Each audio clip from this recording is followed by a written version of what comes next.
right, it's Jeff Zito, and thank you for checking out another episode of the Celebrity Jobber Podcast, streaming on Apple Podcasts, Spotify, iHeart, wherever you listen to podcasts. So please subscribe. Would love a 5-star rating, and if you wouldn't mind, please leave a review. If you want to check out all our past guests and episodes, you can do so by going to celebrityjobber.com. It's pretty simple. We talk to celebrities and we find out a little bit about them before they were famous, because everybody's got a story and everybody had life before fame. There were very few celebrities that were born into it, you know. I do remember guys like William Shatner. He said his very first job was when he was like 4 or 5 years old in acting. He was an actor. He's been an actor for 90 years. That was his very first job. Never worked at a pizza place, never babysat. And then there's a lot of famous people who had different lives, completely different lives before fame. And that's what we try to expose here on the Celebrity Jobber Podcast. By the way, you can follow us on Instagram, celebrity_jobber_podcast, or our YouTube channel, which is youtube.com/the@celebrityjobber. You might have heard of the name John Corabi for the very first time in the early 90s when he replaced Vince Neil for one album in the band Motley Crüe. It was kind of a big deal, okay? But you might also know John Corabi from bands like The Scream or Union, Brides of Destruction. He played in the band Rat for a few years, and of course the Dead Daisies have been a super group that John's been in for like the last 10 plus years. John has his first solo album dropping on April 24th. It's called New Day. The first single is When I Was Young, and definitely struck a chord with me when I first heard it. We'll talk a little bit about John Corabi, his family, how did he get into music, his big break, his first job, all about singer-guitarist John Corabi, my guest this week on Celebrity Jobber. The Celebrity Jobber Podcast with Jeff Zito. If you like what you hear, please subscribe, give a 5-star rating, and leave a review. Check out all our past episodes on Apple Podcasts, Spotify, or wherever you pod. What if these celebrities weren't famous? What would they have become? What was their first job? We're about to find out. Right on, there he is. Hey, John. Sorry, buddy. I was hitting the link to come on, and it was asking me for like passwords and meeting IDs, and oh no, I'm shit. Like, so I just kept hitting it again, and then finally it went through. Anyway, I apologize for being late. Let me tell you something, John. I've been in this business for 30 years, and I have come to know something called rock and roll time. So you being 3 minutes late is actually being 15 minutes early in my book. So, well, you know, the only drag about that is I'm looking at the amount of interviews I have and how they scheduled them. So 3 minutes late means that we've only got 27 minutes. So I'm just trying to be respectful.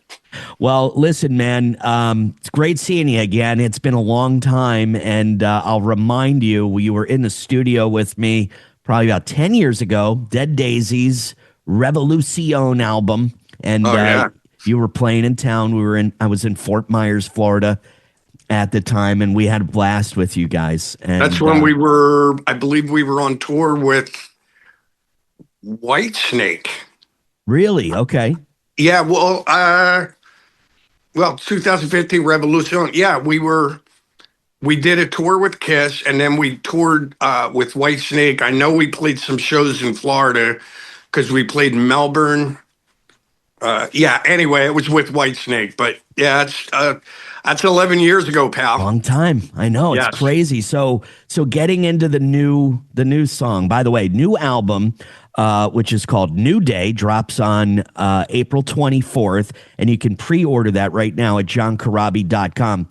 The song When I Was Young, I love this. This is a great song. And tell me a little bit about where you were in your mind.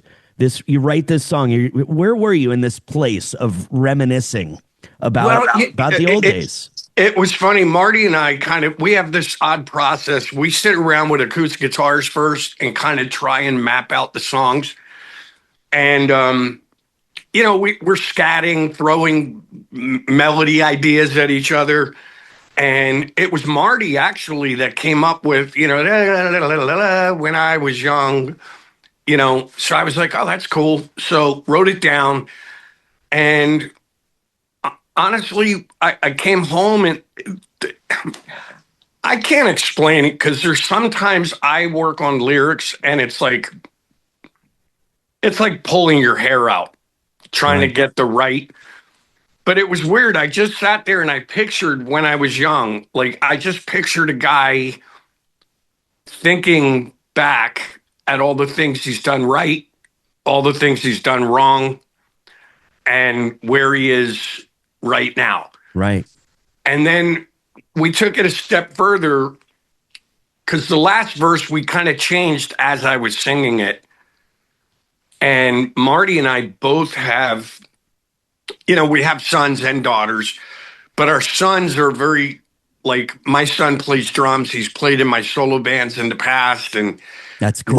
Marty's son played drums on my whole solo record.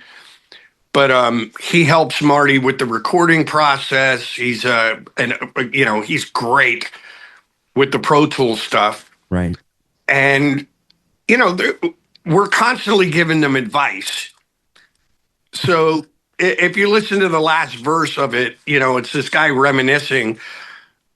And in the last verse, he says, "Can you hear me, son?"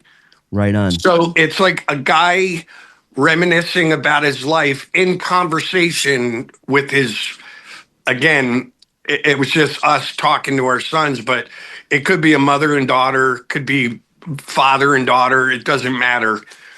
But it's just someone reminiscing about their life in conversation with their offspring and kind of in some way maybe giving them advice. All the things I've done right, all the things I've done wrong. Here's the advice, make it count. So, John, tell me about this guy that this young John Corabi back in Philly. Give me a little background. Are you from a musical family? What did your parents do for work?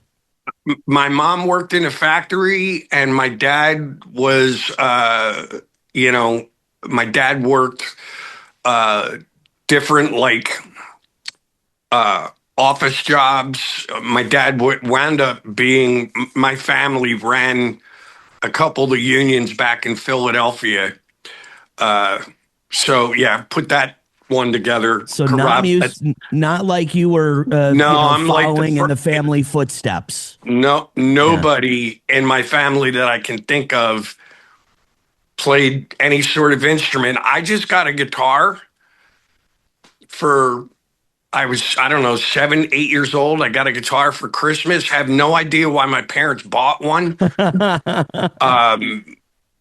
But they got me this guitar. I took some lessons and then just jumped in with both feet and started, playing Beatles songs. And back then the stuff that was on the radio, Simon and Garfunkel and just, at one point in grade school, there was a school talent show, put a little band together, and we did House of the Rising Sun and I'm Not Your Stepping Stone by the Monkees. Cool. Wound up winning the contest. My dad took us for pizza afterwards, and I was off to the races at that point. The Celebrity Jobber Podcast with Jeff Zito.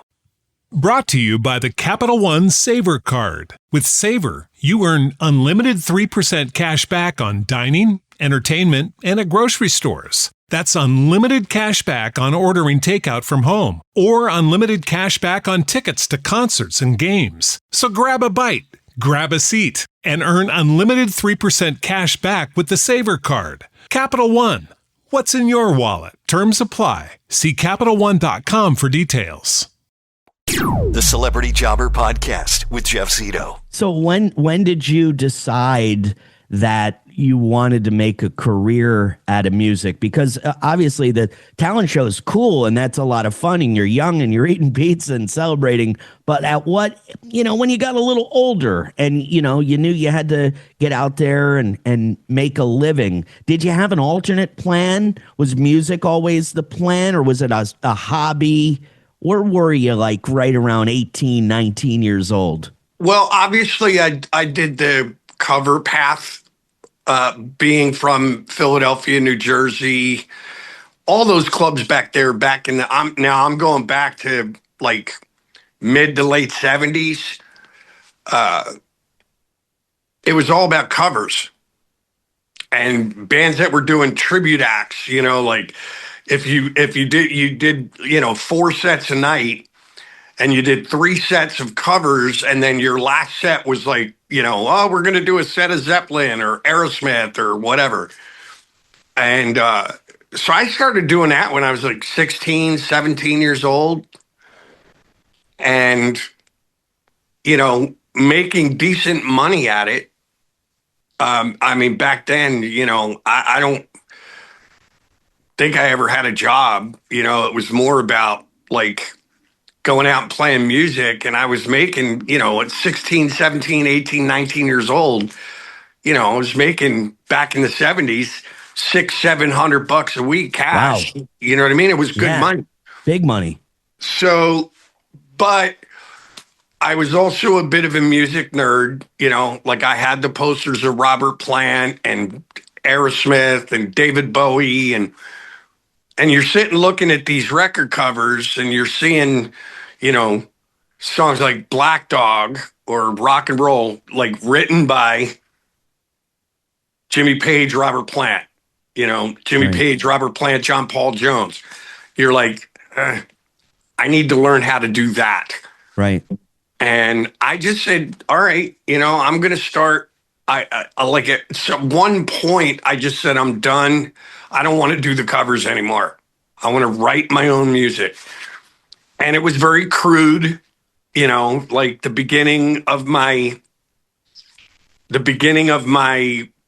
original path was not smooth. Right. But, the more you do it, the better you get at it. The older you get, the more stuff you have to talk about lyrically.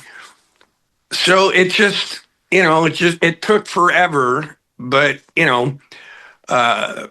I eventually got into just writing my own music because I knew that if I wanted to be like Robert Plant and I wanted to be like Steven Tyler and Foghat and Grand Funk Railroad, I needed to write my own songs. Right. So you said you never had a job, like first job, paper route, work at a pizza place. Yeah, I've had things like that, but first I started doing covers, and then once I started doing the original thing, the money wasn't coming in like it was. So then I was like, all right, I need something, because to supplement. And and to be honest with you, I got married very young to a girl that already had a daughter. So 19 or 20, I was married with a kid. Wow. So there was always that air of responsibility. But, when I say a job, like music has been the longest job I've ever had. I started getting paid to play music when I was, maybe 17. Right. And I'll be 67 in April. So I've been doing this for off and on for 50 years. You know what I mean? What about the first job? Do you remember your very first job? Was it music or was it something else? My very first job, I think I was, I don't know, maybe 10 or 11 years old. They used to call them hugsters back in the day. But these guys would drive down the street in these like flatbed trucks with the wooden sides on them. Yeah. And they would sell, tomatoes, corn, peaches, whatever. And this guy used to come down my street and he would sell fruits and vegetables. And I just walked up to him. My mom asked me to go get like 6 ears of corn and some tomatoes. I paid the guy. And I said, I don't even know. I don't even know how I did it, but I was like, hey, man, you hiring? And At 10 years old. Yeah, 10, 11. I don't know what I was, but I did that.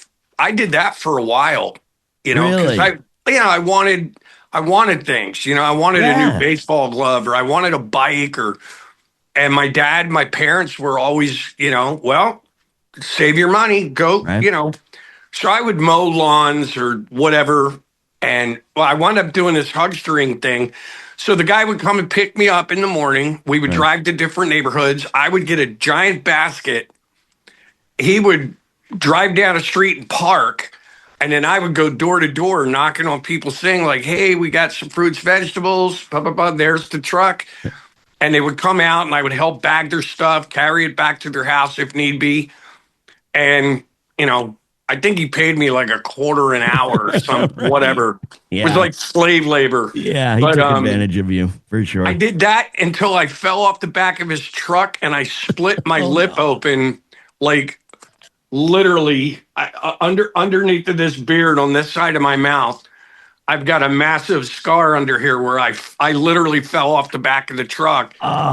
And face planted into my own knees, and I split my lip open. And he fired you? He's like, I can't have this. No. He didn't fire me. He felt horrible, but he was like, insurance, man. Yes. I can't do. Yeah. So, man, you're on your own, kid. Oh man.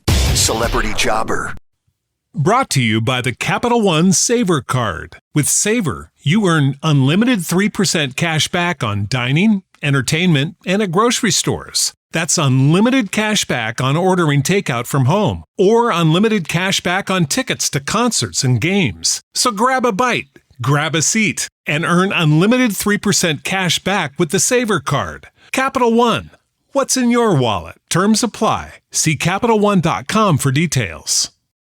The Celebrity Jobber Podcast with Jeff Zito. And 50 years in the music business. That was your first job. And you said you had a couple of, you had to supplement your income when you made the transition from covers to originals. Completely understandable. But look at this career. From the Scream, Angora, Union, 24/7, Rat, Dead Daisies, as I know, and of course the one that Motley Crüe during the early to mid 90s had to be a very interesting time for you. Can you do you consider that maybe your coming out, your big break, your introduction to the world? Would you consider that like your pivotal moment in your career? Well, yeah, I mean, in hindsight, that was the thing that put me on the map. Now, would I have gotten there with the Scream? Possibly, hard to tell, but the Motley thing was the one that really projected me into a lot of different lights. Yeah. And, maybe like, who's this guy? Who's this Corabi guy that's replacing Vince Neil? Yeah. It was beautiful. It was awesome. It was a lot of fun. It was eye-opening. But to some degree, not to be negative, it was a bit of a curse as well because, even still to this day, that's what people want from me. And it's really? like, yeah, there's some, even with this new material, like I don't want to say worried about it, but I'm like, this is, my wife actually said this is probably, this new record that I just did, New Day, is probably the most honest and real,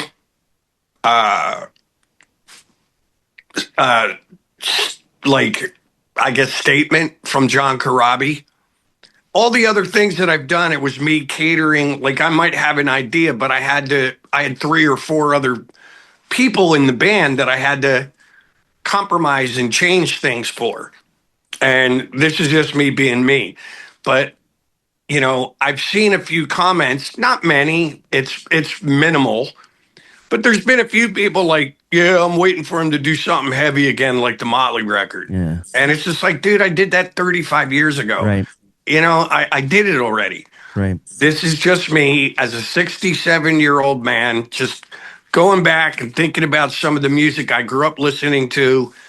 And this is my offering to whatever, So do you look at the experience nowadays? Do you look at the experience differently than, because it had to be, a lot. Everybody hears the stories, but as a, 67-year-old guy now, do you look back at that experience and go, yeah, that was a cool experience. Was it a good experience for you? Glad honestly, you did it? dude, I don't regret anything. I've had a lot of people, I don't want to say it drives me crazy, but even if you look at my bio, rock journeyman, and then it's the list of things that I've done. But that was just the way things played out for me. Yeah. I wish I was still sitting here talking about the 19th or 20th Scream album. And I think we had the talent and the capabilities of possibly doing that. But who knew I was going to get a phone call from, at the time, one of the biggest bands in the world, and they were going to ask me to join their band. Didn't know that. There was no future, you know what I mean? No crystal balls. Right. I didn't know that. It happened. I made that choice. Even my bandmates in the Scream were like, dude, if you don't do this, you're an idiot. Yeah. So I did that. And then it was like, for as negatively as those guys talked about Vince Neil, how was I supposed to know he was going to come back? Right. I didn't know. Right. Then I did Union. Yeah. And, I felt positive about it. The reviews that we got on the Union music was great. Great band. Bruce Kulick. I remember seeing you guys. We got great reviews. But again, who knew that I was going to do that and we were going to be totally in the height of the grunge thing. Same with the Motley record. Right. And absolutely. Yeah. It was just the way it played out. Just the way it went, broke up. We never broke up. The thing with Union was we were selling tickets to shows, but we weren't getting radio airplay. We weren't getting MTV airplay. We weren't getting any support from the industry. So we were selling tickets word of mouth, mainly the Kiss fans. So we were getting that, but we weren't making any money. And so also some John Corabi fans, though. From there was, but it was mainly I was one of them. It was mainly the Kiss fans, and and then Bruce got the offer to join Grand Funk Railroad. Yeah. So it was like, hey, dude, we're going to pay you way more money than you're making now to play your guitar for this legendary band. And oddly enough, I shortly after that got offered the Rat gig. And then oddly enough, Brent and Jamie wound up getting offered the gig to play with Vince Neil. A crazy world, right? So it was very incestuous, whatever, but it was more about, we never disagreed. There wasn't any infighting. It was just about four guys needing to pay their electric bill. Right. And they just went to gigs that actually guaranteed them more money. Right. That was it. Celebrity Jobber. This message is brought to you by the Capital One Venture X card. Venture X offers the premium benefits you expect, like a $300 annual Capital One travel credit for less than you expect. Elevate your earn with unlimited double miles on every purchase, bringing you one step closer to your next dream destination. Plus, enjoy access to over 1,000 airport lounges worldwide. The Capital One Venture X card. What's in your wallet? Terms apply. Lounge access is subject to change. See CapitalOne.com for details. details. The Celebrity Jobber Podcast with Jeff Zito. John, you've done something I'm so I'm so envious of you for, putting out a book, an autobiography. It seems to me like such a daunting task, and it gives me anxiety thinking about. I say this to everybody that's ever, wrote a book or written a book. Sitting down, going, okay, I'm going to write right now. Here we go. Once upon a time, or however you start the damn thing, like that to me gives me such anxiety. Like, okay, I'm going to make a book. It's about an inch thick, and I'm starting it right now. It's called Horseshoes and Hand Grenades, which I think is such a funny title. So, as a fan of wrestling growing up, it was something that Gorilla Monsoon used to say. Close only counts in horseshoes and hand grenades. So tell me why you decided on that title. Well, it was I have my dad to thank for that, but it really sums up my entire career. I have been always at the right place, but the wrong time. So later in life, when I was doing my acoustic unplugged record, I was kidding with my dad as a joke, and he was like, oh man, I really like when you do the acoustic stuff. I can hear your voice. I can hear the lyrics. And he goes, what are you going to call it? And now I had taken a few of my older songs like Hooligans, Father, Mother, Son, and reworked them. And so I was joking with my dad, and I go, yeah, I'm thinking about calling it John Corabi's Almost Greatest Hits. And my dad, it's just like almost like a quip. He just went, or you could call it Horseshoes and Hand Grenades. He was right there with it. And I go, what do you mean? And he goes, you don't have to be right. You just got to be close. Right. And I was like, okay, so I wrote that down. And then Paul Miles, when he talked to me about doing the book, it was actually during COVID. So I had plenty of time to do that. Right. But my buddy Paul Miles called, and we started working on this. And as we were doing the edits and we were going back and forth and we started getting close, Paul said, what do you want to call the book? And I said, well, after interviewing with you as much as I did, and now going through this thing 8 or 10 times, reading the edits, my dad said something to me years ago, and it totally sums up my career. I've been close. I've been at the right place, but always at the wrong time. And I said, he goes, what do you want to call it? I go, Horseshoes and Hand Grenades.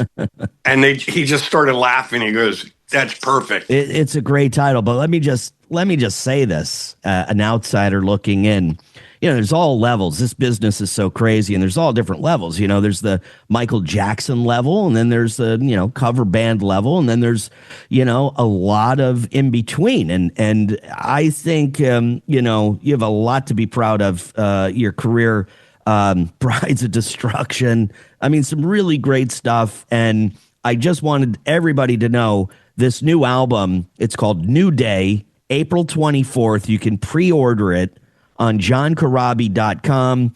When I Was Young, the first single just came out a couple of days ago, really got me, really resonated with me. And I again, for Dead Daisies, I was such a big fan of those guys too. You've got an incredible, body of work. And to the Mötley Crüe thing, to me, was just, that's what introduced John Corabi to me. And going, I didn't stop there. I didn't stop at Hooligans Holiday. I kept going. And I think there's a lot of us out there, a lot of people out there. So, close, horseshoes and hand grenades, only counts, close only counts. I still think, you've got a lot to be proud of, and an incredible body of work. I appreciate, and you know what? That's one of the things that I've learned in hindsight now, looking back.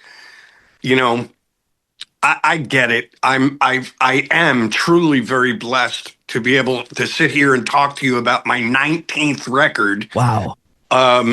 You know, and, you know, I've had a record deal with The Scream. I had a record deal with Motley. I had a record deal with Union. I had a record deal early on with, Rat Pack Records when I did my first 2 solo records. You know, now I'm being offered another one. And I do realize that there's people out there that are a million times more talented than me that never got one record deal. So on that part, I'm very truly feel very blessed. But when I say close, I'm just, it's really funny. close If you to look, some big shit. Yeah. Yeah, I've just been like right there where I could almost reach the brass ring to becoming, you know, for lack of a better term, more of a household name. Right. You know what I mean? But now it's like, you know, I've just kind of resolved myself like, hey, you know, just do the best you can.